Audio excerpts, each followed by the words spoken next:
I mean, normally we get like one press conference a week out of Carolyn Levitt, but she's been a busy little gal this week, huh? At least for the past 4 or 5 days. So let's jump right into it and see what they're talking about today. And this one's short; it's not even 30 minutes. Let's go. Hey, Steve. How are you? Glad you're so excited to see me today. Alrighty. Good afternoon, everybody, and happy Monday. Let's get to it, and we'll begin with a few scheduling announcements today. President Trump will be hosting the Canadian Prime Minister Mark Carney tomorrow for a working meeting here at the White House. On Thursday, the president will host his 8th cabinet meeting alongside his incredible team.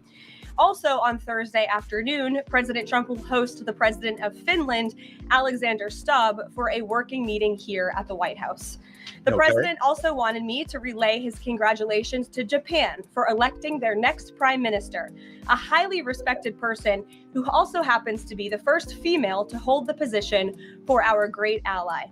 While President Trump continues to negotiate peace deals, meets with world leaders, and celebrates the 250th birthday of our United States Navy, as you saw he and the First Lady do just yesterday, Democrats, unfortunately, are continuing to play political games. And we are now in day 6 of the Democrat federal government shutdown. Millions of American federal workers are under enormous financial stress as a result, wondering how they will pay their bills and take care of their families. If the Democrats do not vote to open the government tonight, federal workers will not receive their next full paycheck. Additionally, the special supplemental nutrition program for women, infants, and children will run out of federal money very soon.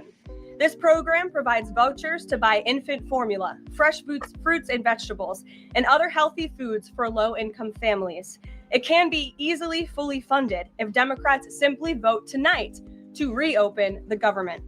Also, our incredible military service members who risk their lives to preserve and defend our country are now working without pay and will miss their next paychecks if this Democrat shutdown does not end tonight.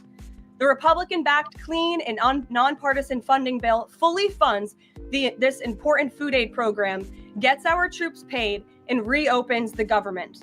So all of this begs the question, what is the Democrat ongoing shutdown truly about? The sad truth, we believe, is that the Democrats intentionally shut down the government and are inflicting this pain on American citizens to try and demand free health care for illegal aliens. Of course, this is an indefensible and truly radical policy to be in favor of, let alone to use as the primary reason to shut down the United States government. So the Democrats and their allies are desperately lying about their true motivations. We have to set the record straight with the facts so the American people understand what's really at play here. House Republicans passed a clean and nonpartisan funding bill to keep the government open and ensure our troops and other hardworking Americans are paid. Every single House Democrat except one voted against this clean and nonpartisan funding bill. Senate Republicans have subsequently tried to pass this same clean funding bill 4 separate times, and they will do so again tonight. To fully pass it to be sent to the president's desk for signature, and the president is ready to sign this bill to reopen the government as soon as it is sent to his desk. All right, so what we got here.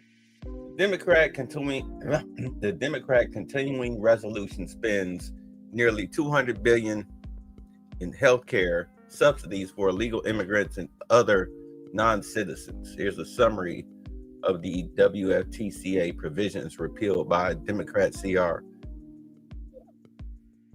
Ending Medicaid funding for most non-citizens.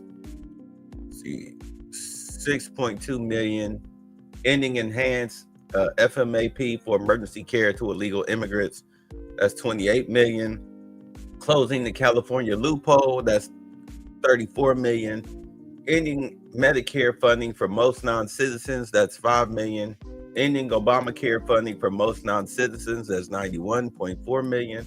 And repealing the Obamacare special rule for immigrants, which is $27.3 million, which the total cost of repeal will be $192,813,000.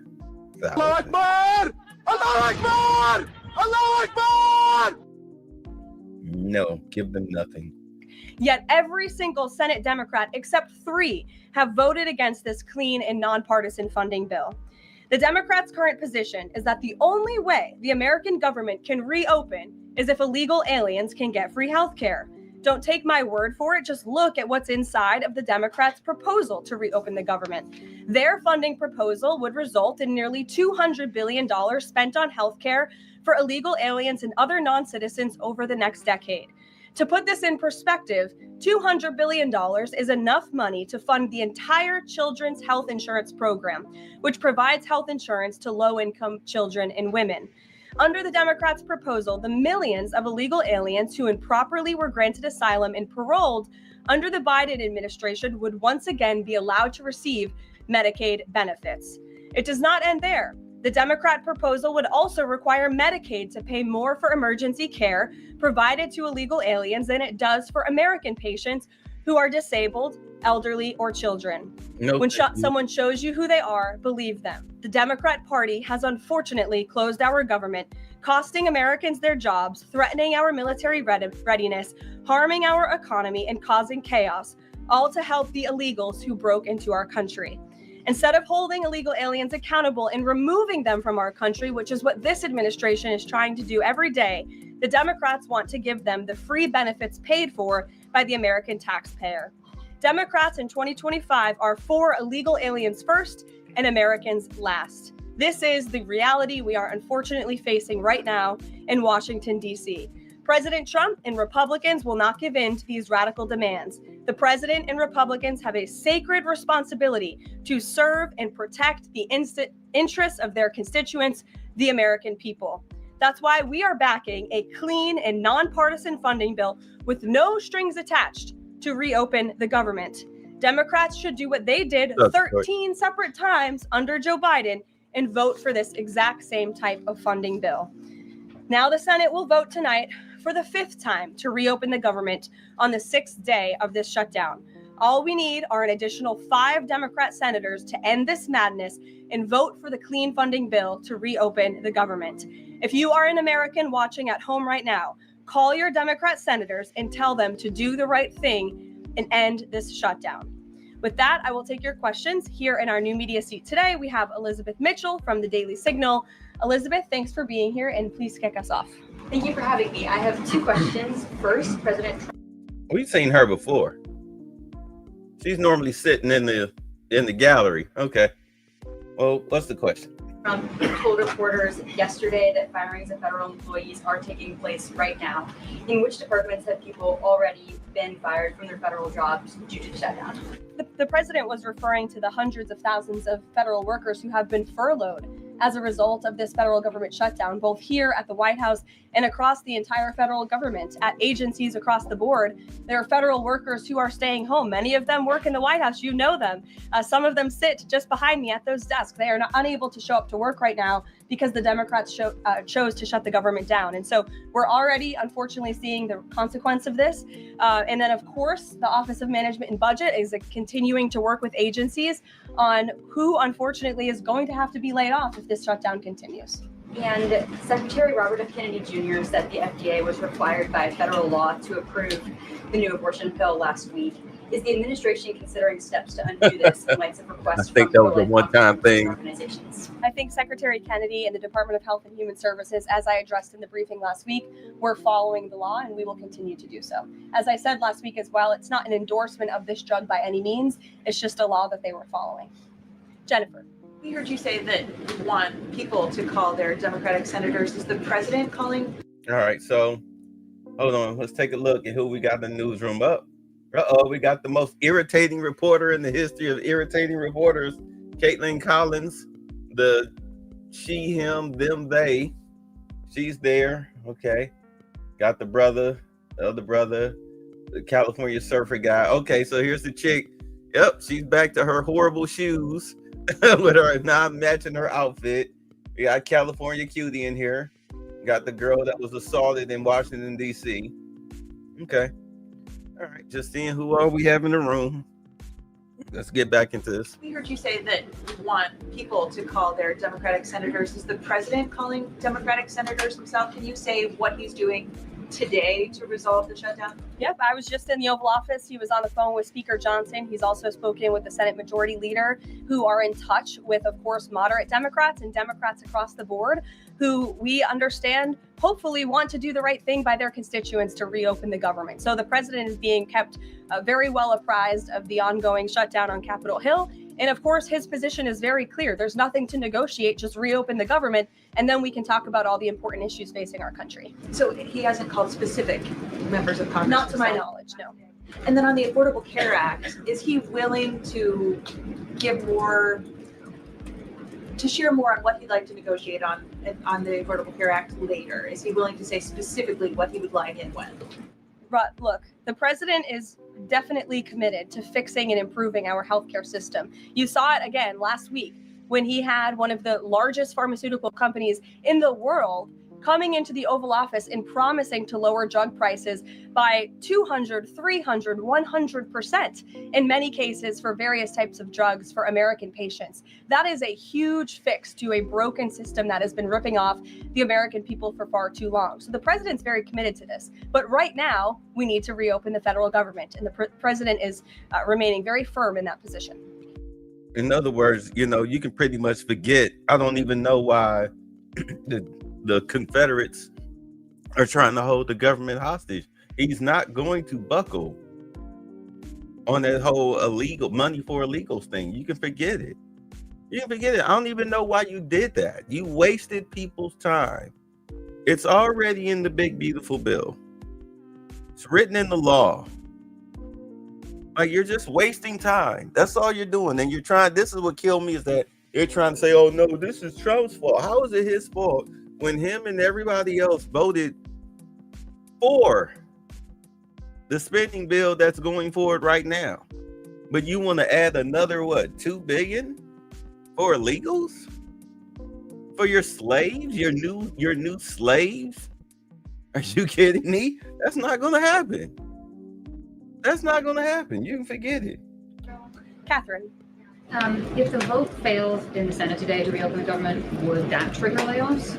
Look, again, we hope that the vote will not fail, because this administration wants to reopen the government. We don't want to see people laid off. But unfortunately, if this shutdown continues, layoffs are going to be an unfortunate consequence of that. Is there timing for when that would happen? Well, look, we'll see how the vote goes tonight.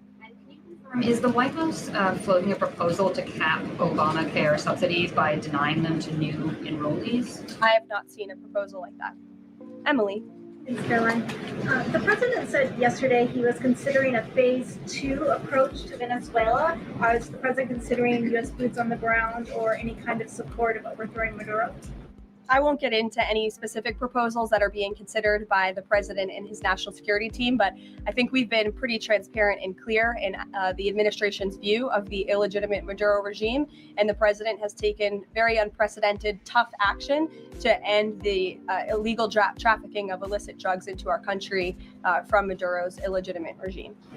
What she's talking about, apparently Trump decided to bomb where they're, the drug making factory that they have there in Venezuela. They're going to bomb it. They're going to take it on to Venezuelan soil. So like, well, is he declaring war on Venezuela? Like, no, he's declaring war on their drug operations. And if that means that I'm declaring war on Venezuela because I'm destroying their drug operations, then it is what it is. But that's not an act of war. I mean, unless you're saying that, I need to go to Congress to enact a war on drugs that kill millions of Americans? Is that what you're saying? I would love to see the votes on that. Like, so definitely ain't going to happen. So quick to get rid of Americans that are homeless. Well, what homeless Americans are you talking about? Because the only Americans that they're looking to get rid of are South Americans. And those who aren't even American. Let's continue. Danny, go ahead. Thanks, Caroline. The French government has collapsed again for the fourth time in a year. And I was just wondering if there's any concern in the White House about the kind of ongoing political crisis there. Any thought about whether the President Trump's good friend, President Macron, should either call elections or even resign over that? Well, I can tell you the White House and the National Security Council are very much aware of this situation, but I think it would be imprudent of me to weigh in on French internal politics from the podium, so I will reserve comment on that. Behind you, yes. What is President Trump's expectations for talks today and I guess this week in Egypt? And is there a new timeline that the president is giving all sides to reach an agreement? Yes, there are technical talks happening right now in Egypt amongst Special Envoy Witkoff and Mr. Kushner, as well as their respective parties from all sides. What we saw take place on Friday, and I have not commented on that from the podium yet, is truly remarkable. You've seen all sides of this conflict agree that this war needs to end and agree to the 20-point framework that President Trump proposed. It's an incredible achievement, and the administration is working very hard to move the ball forward as quickly as we can. The president wants to see a ceasefire. He wants to see the hostages released, and the technical teams are discussing that as we speak to ensure that the environment is perfect to release those hostages. They're going over the lists of both the Israeli hostages and also the political prisoners who will be released, and those talks are underway, and the president is very much on the ball and is being apprised of this situation. The president has given a Sunday evening deadline. Obviously, the negotiations have extended that, I imagine. What is that new deadline? Does the president have a time frame in mind to see this phase implemented? Well, the Sunday evening deadline was to hear back from Hamas on the proposal one way or another. And of course, on Friday, Hamas put out a very clear statement in the president's view that they accept the president's framework, and that's why those technical talks are now underway. But you say the Americans I'm talking about are the people who live in California that are Americans are homeless living under the underpass bridge. Well, I mean, the best way to get rid of homelessness is to house these people. That's the best way to get rid of homelessness. But the thing about it is that you have people that are so conditioned to being homeless. You know, it's like taking somebody that lives in a hoarder house and putting them in a brand new home thinking that you fix the condition. But it's the mentality. You come back in 6 months to a year, it's another hoarder house. So you have homeless people who have the same mentality. They're so conditioned that they'll go right back out on the streets because that's where they feel that they belong.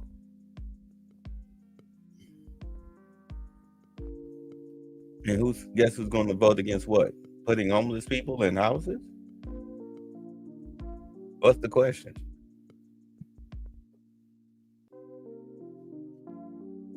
again, we want to move very quickly on this, and the president wants to see the hostages released as soon as possible. Steve.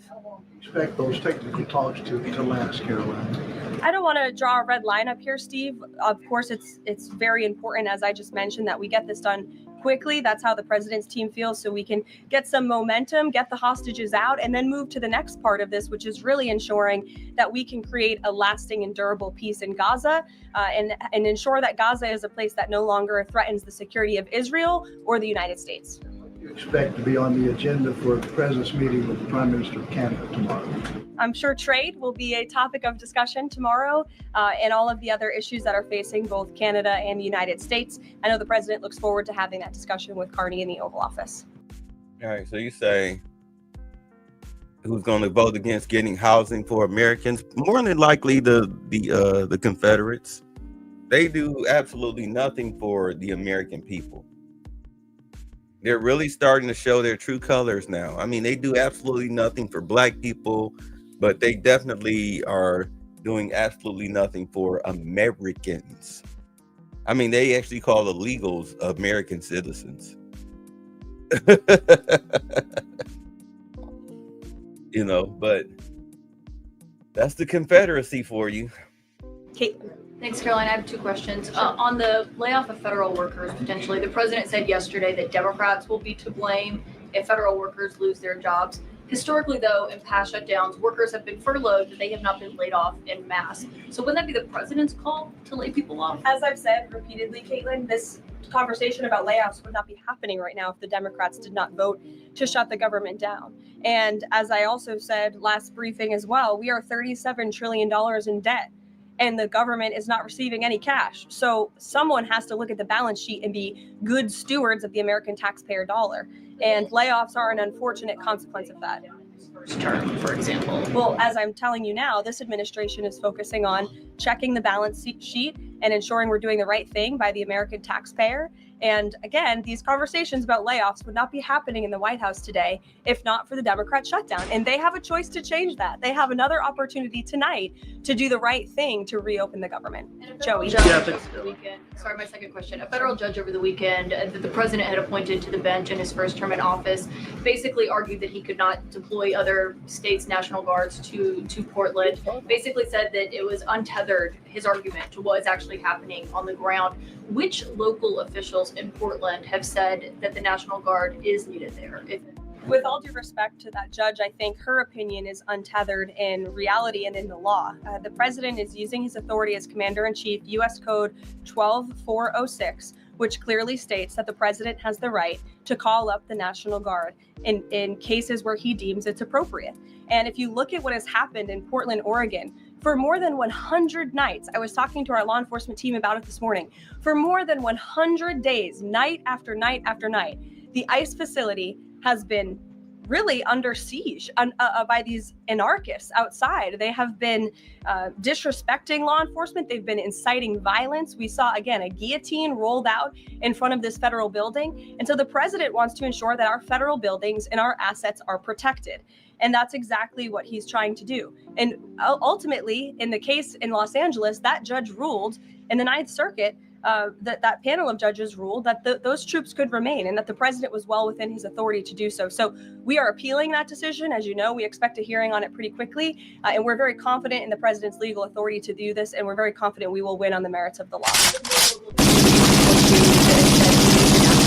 spoke to the police chief of Portland last week. He said that the president's claims just don't match up with what's happening on the ground. I would encourage you as a reporter to go on the ground and to take a look at it for yourself, because there's been many members of the press, not the press in this room, but independent journalists, some of whom we'll be inviting to the White House very soon to share their stories, because they have been in the middle of these riots and they have witnessed the anarchy that is taking place night after night. It's on video. You should play it on your show. You have a great opportunity on prime time on CNN to show your audience. Yeah, but you're probably talking to partisan Democrat officials who are opposed to everything this president does. You should also ask the people who live in Portland. We've actually heard from many members of the community who have said that this is complete civil disobedience. It's a mess. It's been loud. It's been troubling for neighbors in the community who are just trying to live peacefully.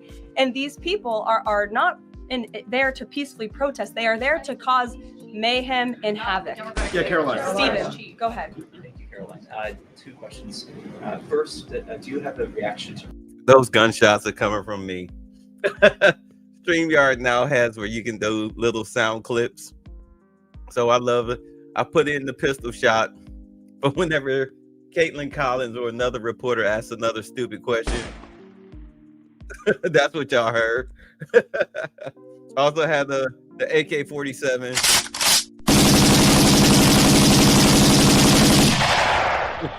And the 12 gauge. But you know, I think I like the pistol shot better.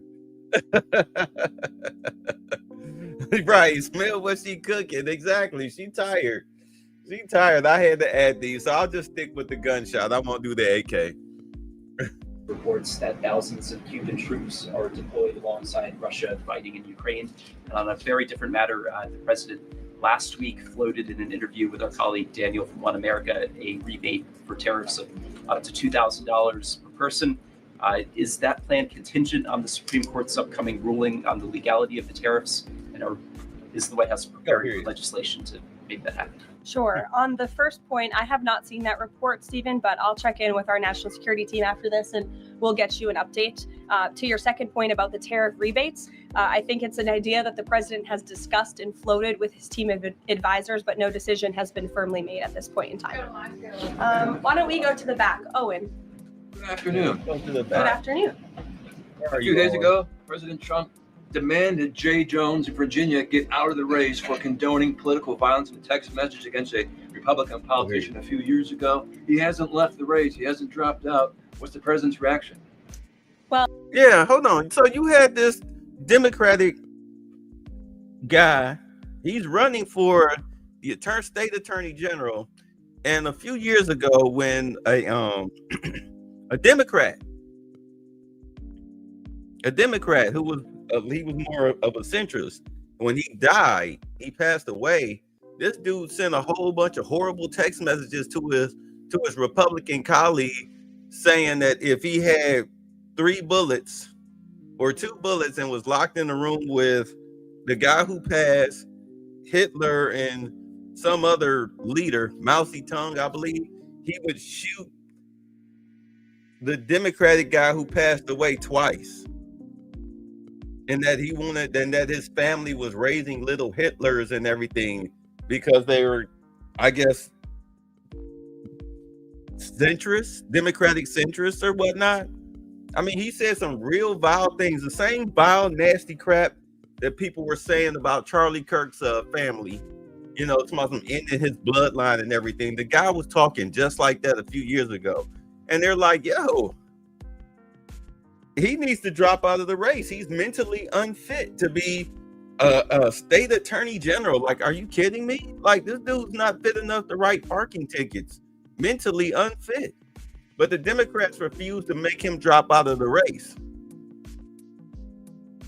Because, you know, I mean, that's how the Confederacy operates. They want a civil war so bad.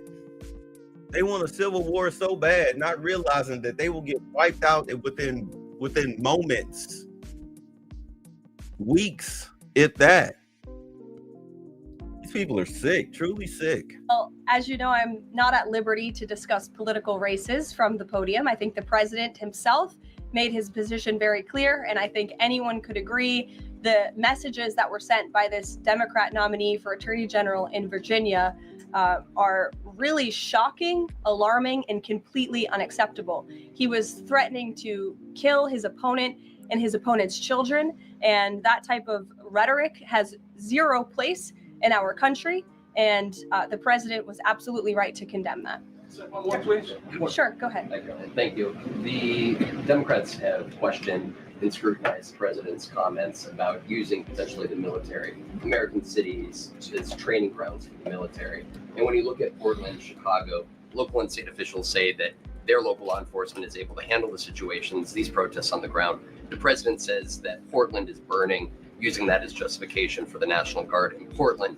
But when you look here in Washington, D.C., the president just last week said it is now a completely safe city, and there are still National Guard members on the streets that are not involved in ICE activities.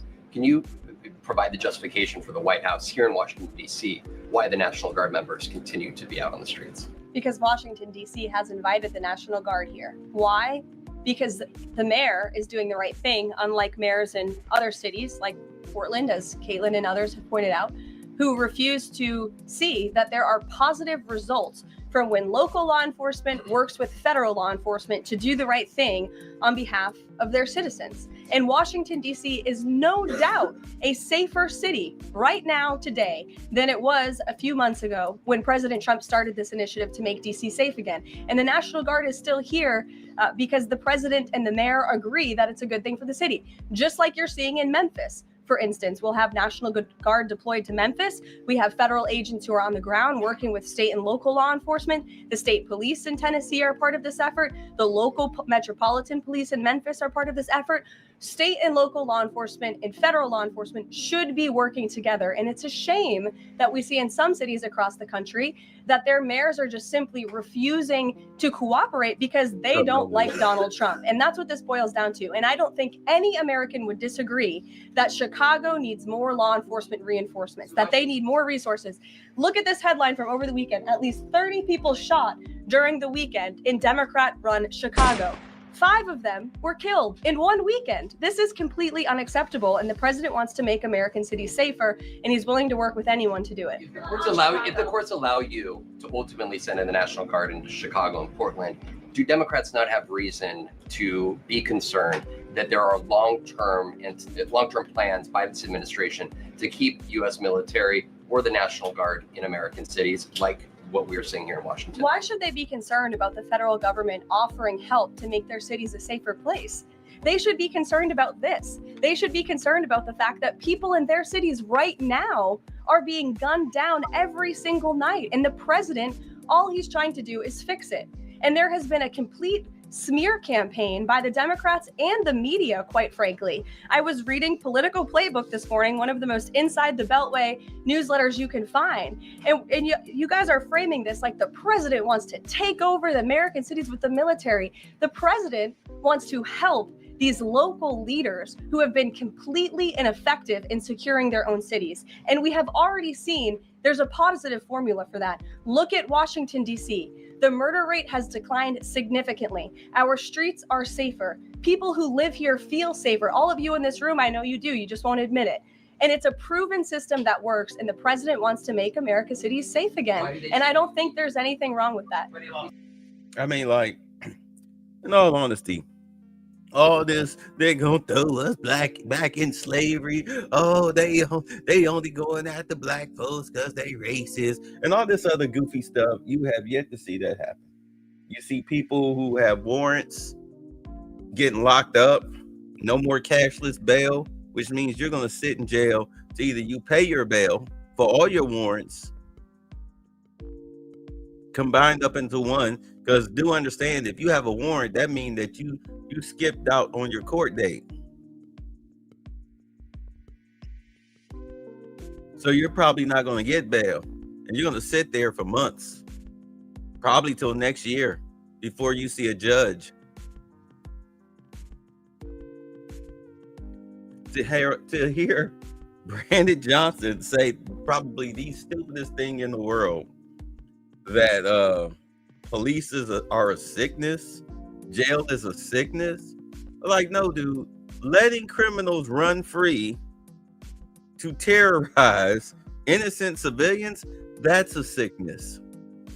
You want to play hug a thug so goddamn bad, but you don't want to hug any of the thugs. Get rid of your police detail. Go down right now to any projects right now. 949, it's 849 in Chicago. Go down there without your police detail and go hug you a thug. Tell them put the gun down, put the dope down, put the knife down. He ain't got to rob and steal and kill. All he needs is a hug and a good strong pat on the back from you.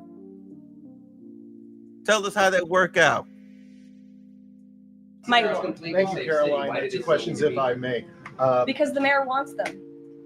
Michael. These talks in Egypt, if Hamas does agree to relinquish power and give it up, cede power to this transitional technocratic government, if that does happen, would the Trump administration then recognize a Palestinian state? Look, I don't want to get ahead of the technical talks right now, Michael. They're extremely sensitive.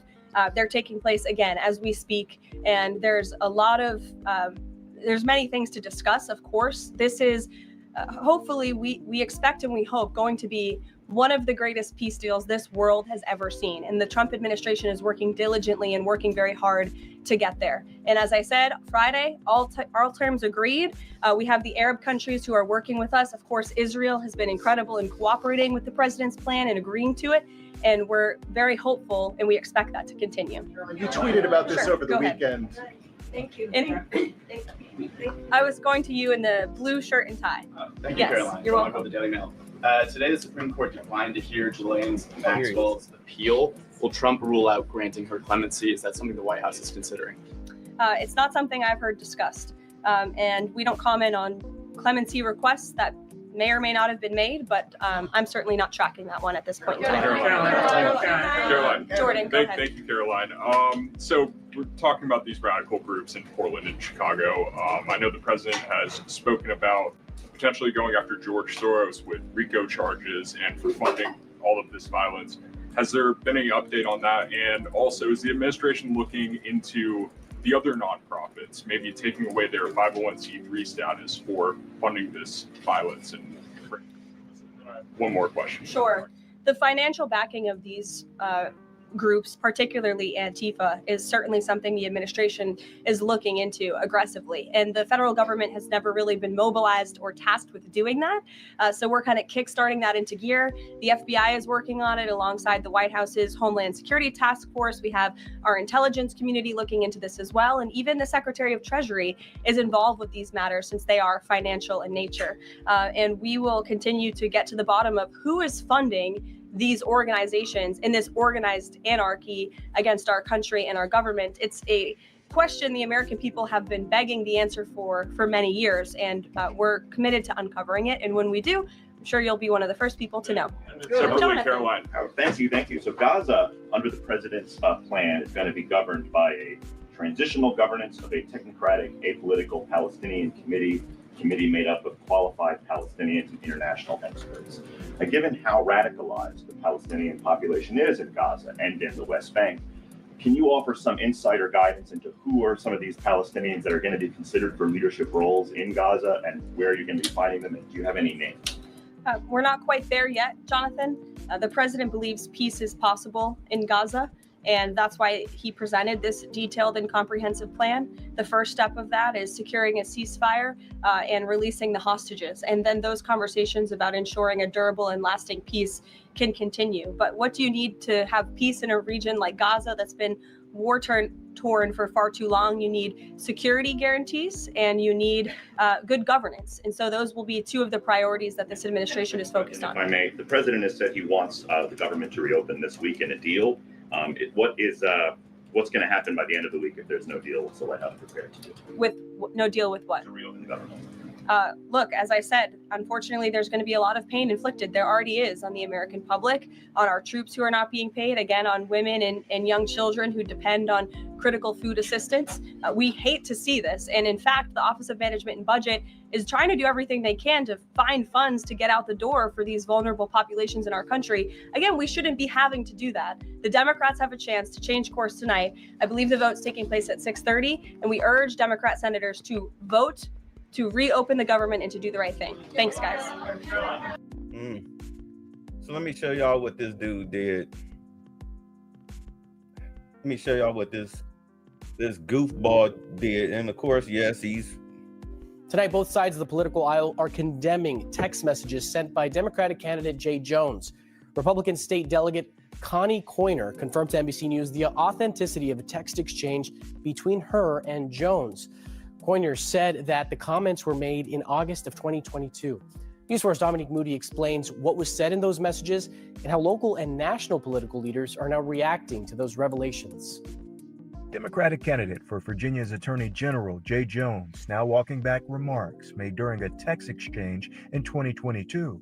Republican state delegate Connie Coiner confirming to NBC News that Jones sent a series of text messages Jones sent to her in August of that year. According to Coiner, Jones said, quote, if he had 2 bullets for 3 people, and one of those people was then House Speaker Todd. Yeah, you say that 3 people, 2 bullets. Gilbert, Hitler. Gilbert is the guy who passed away. Gilbert, Hitler, and Pol Pot. Gilbert gets 2 bullets to the head. Spoiler, put Gilbert in the crew with the 2 worst people you know, and he receives both bullets every time. Gilbert gets 2 bullets to the head.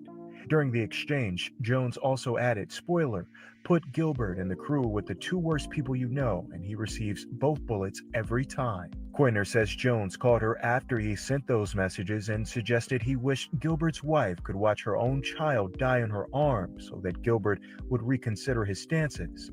Following news of the resurfaced messages, Jones released this statement that reads in part, I take full responsibility for my actions, and I want to issue my deepest apology to Speaker Gilbert and his family. I cannot take back what I said. I can only take full accountability and offer my sincere apology. Current Attorney General. Hold on, wait.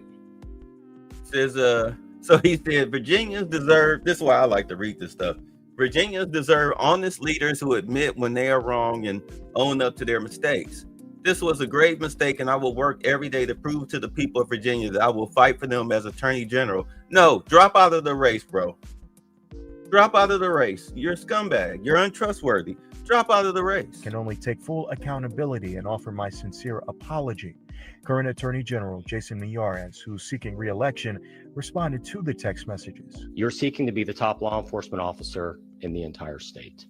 And I think it is disqualifying. I think it is shameful. Those remarks joined the chorus of political leaders criticizing and condemning Jones's comments.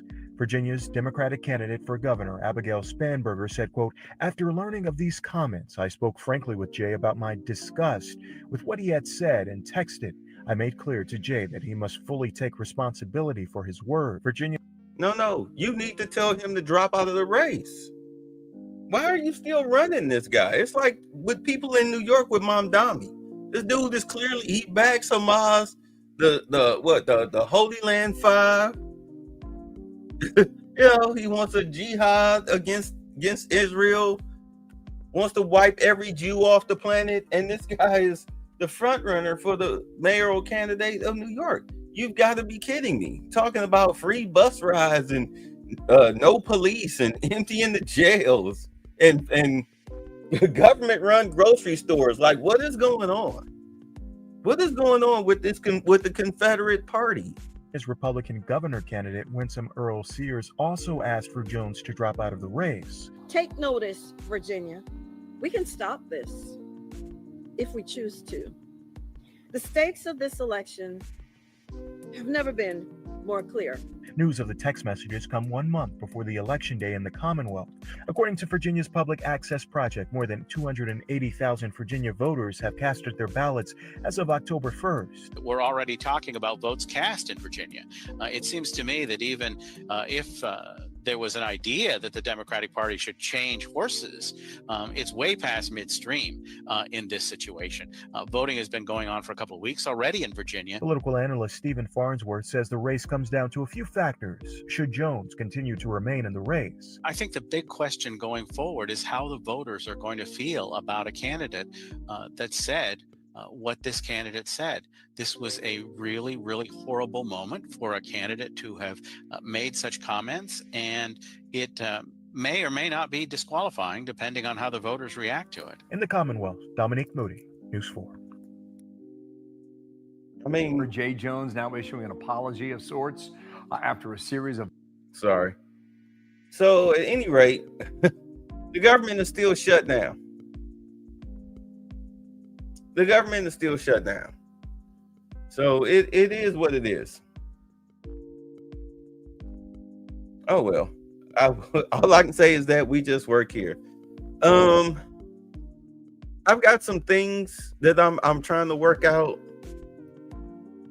I think I'm gonna get back to I think I'm gonna switch up and get back to actually doing a radio show, because I feel more comfortable doing radio than I do YouTube. But we'll see. I hit y'all up. We'll talk about it. Meanwhile, y'all be safe. President Trump real asshole. Why he wanna deport all these Chineses and Mexicans and shit? If you deport us, where you gonna get your nails done, huh? No more mani-pedi for you, asshole. You like kung pao chicken? Well, no more kung pao chicken for you. You like star belly? Yes. Well, no more star belly for you, because then no Mexicans no more. They can't pick your star bellies no more, asshole.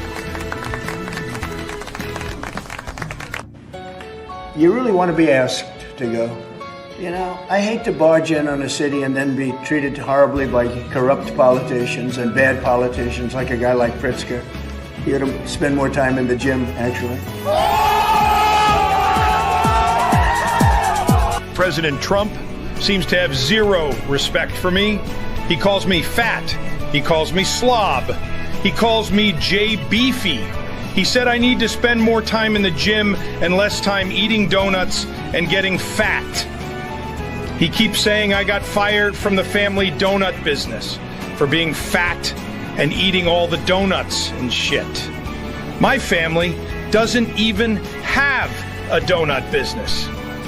And what's wrong with eating lots of donuts anyway? This ain't funny, and it has to stop now. And by the way, I'm not fat. I'm husky, and I have slow metabolism.